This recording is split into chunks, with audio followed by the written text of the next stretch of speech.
Yes, students. Now I have explained you about how Einstein took the author Jerome to a room and he started to create interest within the author. Okay? Now through gramophone, Einstein made the author to listen to some music. Now, after listening to the first song, what he did. Now, see, what was the reaction of the author? He smiled and nodded. Obviously, please. You can give me an example, perhaps. I told him I like anything by Bing Crosby. Then Einstein asked, should I play the next song for you? Then the author said yes. Nodding the head, the author told, yes, you can play the next song. Then Einstein asked, which song could you like to hear? By whom you could hear the play?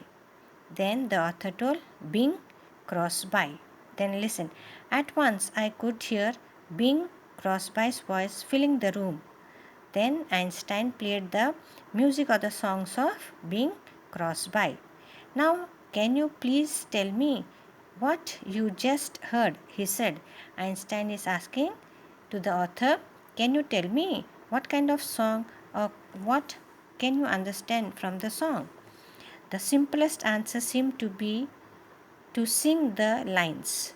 So I sang it back with him. Then the author, by hearing the songs or the music of Bing Crosby, he also started to sing along with the music. So Einstein understood that the music can be sung or understood by the author. And Einstein also gave a nod and he also sang with the author. He smiled. You are not tone deaf, he said. Now, these lines are said by Einstein to the author. Einstein is telling that you are not deaf for music. That means you have some knowledge for the music. I told him this was one of my favorite songs, something I had heard hundreds of times, so it did not really prove anything. Then the author is telling the songs which you have played, these songs or the musics I have heard hundred of times when I was young. Nonsense, said Einstein. It proves everything. Do you remember your first arithmetic lesson in school? Suppose at your very first contact with numbers, your teacher had ordered you to work out a problem in, say, division, fraction. Could you have done it? Now Einstein is telling कि when you have gone to school, the first day when you were in nursery class, if your teacher could have asked you to do division or multiplication, could you have been able to do? Then the answer was no, of course not. No, of course not. Who is telling? The author is telling. Exactly. Exactly means who is telling now? The Einstein. Exactly. It is like learning maths.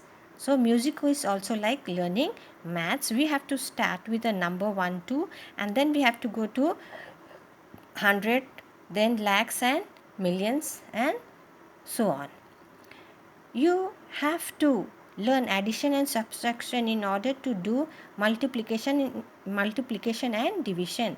Now I am playing something a little more advanced. Now the author wants to listen to some advanced song, or the Einstein is telling you now I will make you to hear some advanced song.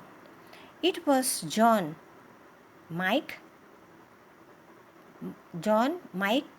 Cromack singer, the trumpeter.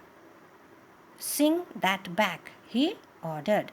And we went on from level to higher level until he was playing just music without words. I was amazed that this great man was playing completely complete attention to me so that I could learn something new. It was as if I was the most important person in his world. Suddenly he got up and turned off the gramophone. Now, young man, he said, you are ready to listen to Bach. Now, what happened in the room? Now, Einstein made different kinds of songs to be heard by the author. And now, by listening to different kind of song, the author is ready to listen to the songs of Bach. Then they got up and they went to the hall to listen to the song. We went down and sat in the hall. Just allow yourself to listen, he said. That is all there is to it. I have heard that piece many times since that day, but I am never alone. I am sitting beside a small man with a shock of untidy hair and a pipe in his mouth. He has eyes that are unusual warm. With the I'll continue next.